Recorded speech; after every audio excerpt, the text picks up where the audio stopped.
Hey guys, I'm Salim and I'm gonna to show you how to fix this unexpected eject disk in Ps4 system. Well, press and hold the power button until you hear 2 beeps here. I'm not gonna to do it just for advice, and wait about 30 seconds for all system lights to show off. So when all system lights are off, unplug the AC power.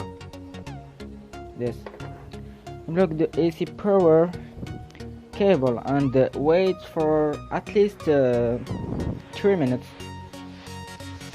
And if this not solve your problem, write your problem below in the comments, and please subscribe now to get the latest videos. And goodbye, see you soon.